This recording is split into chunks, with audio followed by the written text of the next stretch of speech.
Allahu Akbar, Allahu Akbar, Allahu Akbar, Allahu Akbar, Allahu Akbar, Allahu Akbar, Allahu Akbar, Allahu Akbar, Allahu Akbar, Allahu Akbar, walillahil hamd. Allahu Akbar kabira, walhamdulillahi katsira, wa subhanallahi bukratan wa asila. Allahu Akbar, wa la na'budu illa iyyah, mukhlishina lahuddin walau karihal kafirun. La ilaha illallah wahdah, sadaqa wa'dah, wa nasara 'abdah, wa hazamal ahzaba wahdah. La ilaha illallah wallahu akbar, Allahu akbar, walillahil hamd. Innal hamdalillah nahmaduhu wa nasta'inuhu wa nastaghfiruh wa natubu ilaihi wa na'udzu billahi min syururi anfusina wa min sayyiati a'malina. May yahdihillahu fala mudilla lahu wa may yudlilhu fala hadiyalah. Wa asyhadu an la ilaha illallah wahdah la syarika lah wa asyhadu anna sayyidana wa nabiyyana Muhammadan abduhu wa rasuluh. Allahumma salli wa sallim wa barik ala sayyidina Muhammad wa ala alihi wa ashabihi wa ansarihi wa junudihi ila yaumiddin, ma ba'd. Ya ayyuhal mu'minuna ibadallah, usikum wa nafsi bitaqwallah wa ta'atihi fa inna aqibatul lil muttaqin. Allahu akbar, Allahu akbar, Allahu akbar, walillahil hamd. Ma'asyiral muslimin, jamaah salat Idul Adha rahimakumullah. Melalui mimbar yang mulia ini izinkan ulun mengingatkan pesan-pesan takwa. Mari kita tingkatkan iman dan takwa kita kepada Allah Subhanahu wa taala dengan melaksanakan perintahnya dan menjauhi larangannya. Kita juga bersyukur kehadirat Allah Subhanahu wa taala 10 Zulhijjah 1443 Hijriah atas segala nikmat yang begitu banyak yang dilimpahkan kepada kita hari ini, sehingga bisa berjumpa kembali dalam suasana Idul Kurban, Idul Adha yang penuh dengan keberkahan dari Allah Subhanahu wa taala, dengan suasana yang lebih baik dari tahun-tahun sebelumnya. Pandemi segera berakhir dan kita melanjutkan kembali kehidupan kita, beribadah dengan khusyuk dan tenang, sehingga iman dan takwa kita makin teruji, menuntun kita menjadi manusia yang pandai bersyukur dan pandai bersabar atas segala nikmat dan ujian yang Allah turunkan kepada kita. Salawat serta salam kita haturkan kepada junjungan kita Nabi besar Muhammad sallallahu alaihi wasallam yang telah membawa kehidupan manusia dari alam kegelapan kepada cahaya Islam dan rahmat bagi seluruh sekalian alam. Kita juga bersyukur tahun ini jamaah haji dari seluruh dunia kembali bisa melaksanakan ibadah haji setelah 2 tahun tidak dilaksanakan, termasuk juga jamaah dari Indonesia, khususnya dari kota Banjarmasin. Kita mendoakan agar mereka bisa melaksanakan rukun dan wajib haji dengan penuh kekhusyuan dan sempurna dan kembali ke tanah air dengan selamat membawa predikat haji yang mabrur. Al-hajjan mabrura laisa lahu jazaa'u ilal jannah. Haji yang mabrur tidak ada balasannya kecuali surga Allah Subhanahu wa taala. Semoga kita yang berada di tanah air dan dimanapun kaum muslimin hari ini yang berada di luar tanah haram bisa melaksanakan rangkaian ibadah kurban dengan khusyuk dan tenang, yang sebelumnya melaksanakan puasa Arafah, puasa Tasu'a, dan melaksanakan nantinya ibadah kurban, melaksanakan sholat Idul Adha, dan melaksanakan penyembelihan hewan kurban dengan penuh hikmat dan penuh dengan kebaikan. Amin ya rabbal alamin. Ma'asyiral muslimin wal muslimat, sidang Idul Adha rahimakumullah. Pelaksanaan ibadah kurban dan penyembelihan hewan kurban mengingatkan kita akan kisah yang bersumber dari Al-Quran, pengorbanan Nabi Ibrahim alaihissalam dan keluarganya, tentang perjuangan sejati seorang ibu dan ketaatan abadi seorang anak manusia, Siti Hajar dan Ismail alaihissalam, yang tercerminkan dalam rangkaian ibadah haji, tawaf, sa'i, mabit di Mina, di Muzdalifah, melempar jumrah, dan akhirnya tawaf wada. Tekad Nabi Ibrahim alaihissalam yang melaksanakan perintah Allah Subhanahu wa taala dalam surah Al-Qur'an, surah As-Saffat ayat 102 sampai 107. A'udzubillahi minasyaitonirrajim. Bismillahirrahmanirrahim. Falamma balagha ma'hu sa'ya qala ya bunayya inni ara fil manam anni azbahuka fanzur maza tara qala ya abati fa'al ma tu'maru satajuduni insyaallahu minas sabirin. Maka tatkala anak itu sampai pada umur sanggup berusaha bersama-sama dengan Ibrahim, Ibrahim berkata kepada anaknya Ismail, wahai anakku, sesungguhnya aku melihat dalam mimpiku bahwa aku menyembelihmu, maka fikirkanlah apa pendapatmu. Kemudian Ismail menjawab, wahai ayahanda, kerjakanlah apa yang telah diperintahkan Allah kepadamu, insyaallah kamu akan mendapatiku termasuk orang-orang yang sabar. Dan selanjutnya menjelaskan bahwa Nabi Ibrahim alaihissalam dalam tidurnya bermimpi menyembelih anaknya sendiri Ismail alaihissalam. Bagi seorang nabi, mimpi adalah wahyu, dan ini berarti ia mendapatkan perintah dengan jelas. Perintah disampaikan dan beliau laksanakan tanpa ragu. Dan juga sang anak menjawab dengan luar biasa tanpa ragu, sehingga kemudian dua anak beranak ini tercatat dalam sejarah manusia sebagai orang-orang yang bersabar. Ma'asyiral muslimin, sidang Idul Adha rahimakumullah. Allahu akbar, Allahu akbar, Allahu akbar, Allahu akbar walillahil hamd.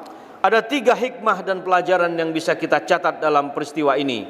Yang pertama, sebagai seorang mukmin, kita tidak akan dibiarkan mengaku beriman begitu saja tanpa diuji oleh Allah Subhanahu wa taala. Allah Subhanahu wa taala berfirman dalam surah Al-Ankabut ayat 2. A'udzubillahi minasyaitonirrajim. Bismillahirrahmanirrahim. Ahasiban nasu ayyasraku ayyaqulu amanna wa hum la yuftanun. Sungguh kami telah menguji orang-orang sebelum kamu, maka Allah pasti menguji orang-orang yang benar, dan pastilah mereka mengetahui orang-orang yang berdusta.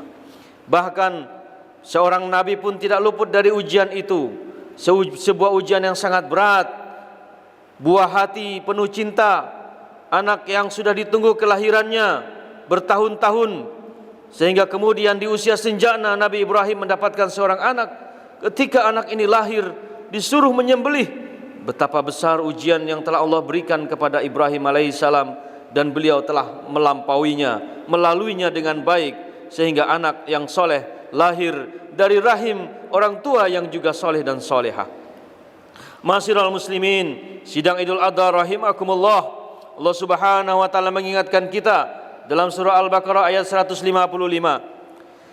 A'udzubillahi minasyaitonirrajim. Bismillahirrahmanirrahim. Walanabluwannakum bisyai'in minal khaufi wal ju' wa naqsim minal amwali wal anfusi was samarat wa basyirish sabirin. Dan kami pasti akan menguji kamu dengan sedikit ketakutan, ujian tentang kelaparan, kekurangan harta, jiwa, bahkan buah-buahan. Dan sampaikanlah kabar gembira kepada orang-orang yang sabar. Itulah ujian yang diberikan oleh Allah kepada manusia, termasuk kita. Maka tergolong kufur nikmat orang yang menggunakan kekayaannya untuk berbuat durhaka kepada Allah, atau menggunakan kepintaran, kepiawaiannya untuk menipu dan membodohi orang lain.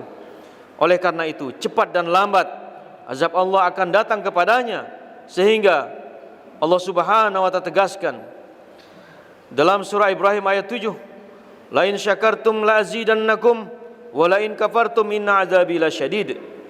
Barang siapa yang bersyukur atas segala nikmat yang Allah berikan, niscaya Allah akan tambah nikmatnya. Tetapi jika engkau mengingkari nikmatku, maka azabku amatlah pedih. Surah Ibrahim ayat 7. Yang kedua, hikmah dan pelajaran yang bisa kita ambil adalah ketika kita sudah berusaha melakukan ikhtiar, maka bertawakallah kepada Allah. Ma'asyiral muslimin, sidang Idul Adha rahimakumullah. Ujian pandemi 2 tahun, virus corona telah mewabah dalam 2 tahun terakhir, telah memberikan ujian dan cobaan yang begitu besar kepada kita semua, tetapi membawa hikmah yang besar bagi seluruh umat manusia. Segala sesuatu harus dipandang bahwa Allah memberikan ujian dalam rangka meningkatkan iman dan takwa kita. Siapa yang lulus akan mendapatkan predikat iman dan takwanya meningkat, dan siapa yang gagal tentulah menjadi orang yang merugi. Kita harus berpandangan positif dan berbaik sangka kepada Allah. Kalau sangkaan kita kuat kepada Allah, Dia akan pelihara kita. Tawakal dilakukan setelah sempurnanya ikhtiar. Kita harus berusaha untuk melaksanakan, menjalani ujian-ujian tersebut. Nabi SAW mengingatkan kepada kita semua.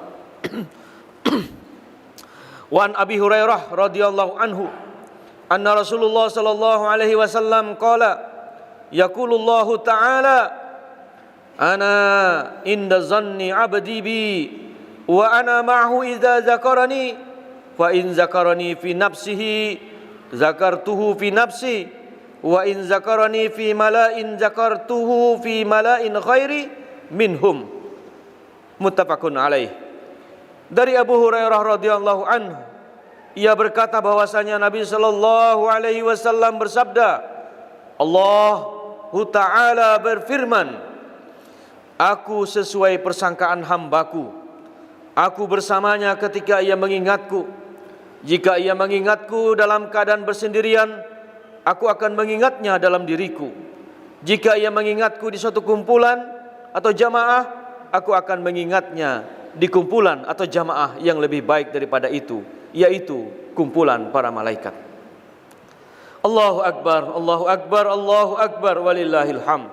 Yang ketiga, memperkuat diri dengan zikir dan sabar. Zikir pagi dan petang adalah bagian dari nasihat Nabi sallallahu alaihi wasallam yang harus menjadi amalan kita. Kita dawamkan, kita lazimkan dalam kehidupan kita sehari-hari. Utsman bin Affan radhiyallahu an, ia berkata bahwasanya Rasulullah sallallahu alaihi wasallam bersabda, "Ma min 'abdin yaqula fi sabahi kulli yaumin wa masa'in kulli lailah bismillahilladzi la yadurru ma'asmihi syai'un fil ardi wala fis sama' wa huwas samiul alim salasa marrat illa lam yadurruhu syai'a." Tidaklah seorang manusia, tidaklah seorang hamba mengucapkan setiap pagi dari setiap harinya dan setiap petang dari setiap malamnya kalimat berikut ini: dengan nama Allah yang Maha Penyayang, dengan namanya, dan tidak ada sesuatu pun yang membahayakan di bumi, dan tidak ada sesuatu pun yang membahayakan di bumi, dan tidak juga di langit, dan Dialah yang Maha mendengar lagi Maha mengetahui. Sebanyak 3 kali, maka tidak akan ada apapun yang membahayakan dan mengancam dirinya. Hadis riwayat Abu Daud dan Tirmizi. Bismillahilladzi la yadurru ma'asmihi syai'un fil ardi wala fis sama' wa huwas samiul alim. Nabi sallallahu alaihi wasallam juga mengajarkan kepada kita, amalkan surah Al-Ikhlas, Al-Falaq dan An-Nas dalam seluruh kehidupan kita, dalam keseharian kita. Rasul sallallahu alaihi wasallam bersabda kepadaku dari Abdullah bin Khubaib dengan damam, dia menyampaikan, bacalah Qul huwallahu ahad, kemudian surah Al-Ikhlas yang dimaksudkan, dan juga Al-Mu'awwizatain, yaitu 2 surah yang terakhir Al-Falaq dan An-Nas saat petang dan pagi hari sebanyak 3 kali, maka itu mencukupkanmu dari segala sesuatu.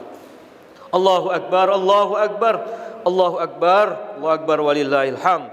Mari jadikan spirit Idul Kurban untuk kita terus berkorban dengan diri kita, jiwa dan raga kita, waktu dan tenaga kita untuk kemaslahatan umat manusia, menjadikan keluarga kita menjadi keluarga yang lebih baik, menjadikan masyarakat kita masyarakat yang lebih baik, dan menjadikan kota kita Banjarmasin Baiman menjadi kota yang lebih baik dari waktu ke waktu.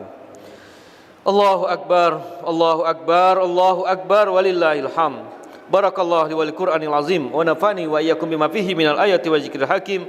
Aqulu qouli hadza fastaghfirullahal azim li wa lakum wa lisa'il muslimin wal muslimat فاستغفروه إنه هو الغفور الرحيم. اللهم صل وسلم وزد وأنعم وتفضل وبارك بجلالك وكمالك على أشرف عبادك سيدنا ومولانا محمد وعن كل الصحابة أجمعين. الله أكبر الله أكبر الله أكبر الله أكبر الله أكبر الله أكبر ولله الحمد.